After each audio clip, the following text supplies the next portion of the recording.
గుమ్మ లక్ష్మీపురం మండల కేంద్రంలో ఆంధ్రప్రదేశ్కు జగనే ఎందుకు కావాలి అనే కార్యక్రమానికి ఎమ్మెల్యే పుష్పశ్రీ వాణి హాజరై కార్యకర్తలకు నాయకులకు దిశానిర్దేశం చేశారు. ఆంధ్రప్రదేశ్కి జగన్ ఎందుకు కావాలంటే అవ్వాతాతలకు పెన్షన్ ఇంటికి రావాలంటే జగన్ కావాలని, విద్యార్థులకు పెద్ద చదువులు చదవాలంటే జగన్ కావాలని, గ్రామ పంచాయతీలో సచివాలయాలు ఉండాలంటే జగనే కావాలని, పిల్లలకు ఇంగ్లీష్ మీడియం కావాలంటే జగనే కావాలని అన్నారు. కావాలి జగన్, కావాలి జగన్, కావాలి జగన్. శ్రీరామ నాయకత్వం, శ్రీరామ నాయకత్వం, పరిశుభ్రత నాయకత్వం. జై జగన్. ధన్యవాదాలు.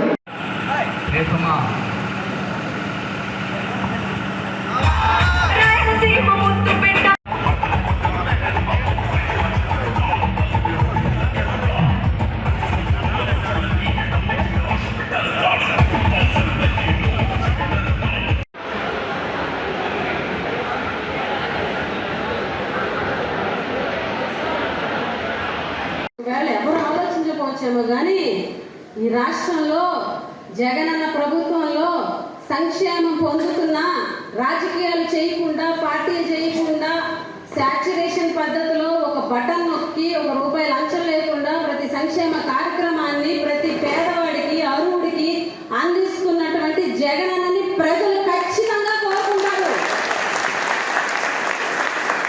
ఎందుకంటే గతంలో లాగా ఒక పెన్షన్ కావాలంటే, ఒక పథకం కావాలంటే జనరల్ కంపెనీ దగ్గరికి ఆల్కహాల్ పట్టుకుని 10 సార్లు వాళ్ళ దగ్గర తిరిగి వాళ్ళ మైండ్ సెట్ గా మీకు ఇవ్వాలని, మాకు అనిపించాలనే వరకు మనం వాళ్ళు ప్యాంపర్ చేస్తే తప్ప గతంలో పథకాలు వచ్చాయి కాదు.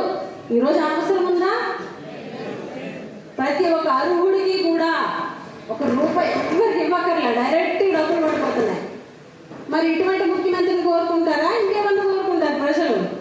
ఖచ్చితంగా ఆంధ్ర రాష్ట్రంలో ఉన్నటువంటి ప్రతి ప్రజానీకం కూడా మాకు జగనే కావాలి, జగనే మా నమ్మకం అనే విధంగా ఈ రోజు ఆంధ్ర రాష్ట్రంలో జగనన్న పరిపాలన ఉంది అనడానికి ఎటువంటి అతిశయోక్తి లేదు.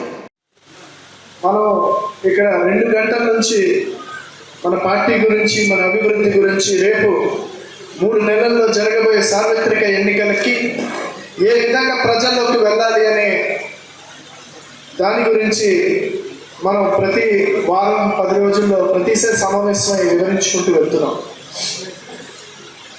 అయితే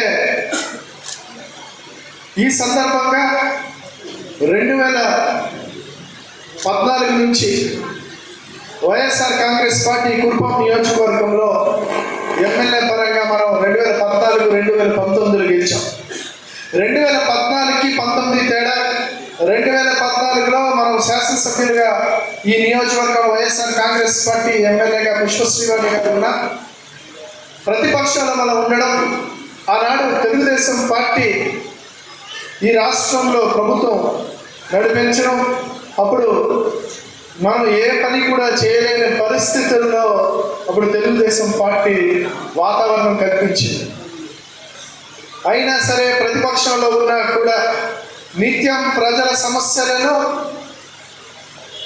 జిల్లా పరిషత్తులో కావచ్చు, మండల పరిషత్తులో కావచ్చు, కలెక్టర్ గారి ముందు కావచ్చు, ప్రభుత్వం ముందు కావచ్చు, మీడియా సోదరుల సహాయంతో పేపర్లు కావచ్చు, ఎక్కడ కూడా ప్రజా సమస్యలను, వాస్తవాలను మనం ప్రశ్నిస్తూ, సమస్యను వివరిస్తూ, ప్రజల కోసం ప్రజల మాటని, ప్రజల గొంతును వినిపిస్తూ గలమెత్తుతూ ముందుకు సాగాం ఆ 5 సంవత్సరాలు. భవిష్యత్తుకి గ్యారంటీ. అలాగే న్యాయం కావాలట, న్యాయం గెలవాలట. న్యాయం గెలిచింది కాబట్టి ఆయన అనుకున్నారు కదా. న్యాయం గెలిచిందా లేదా? గెలిచింది కాబట్టి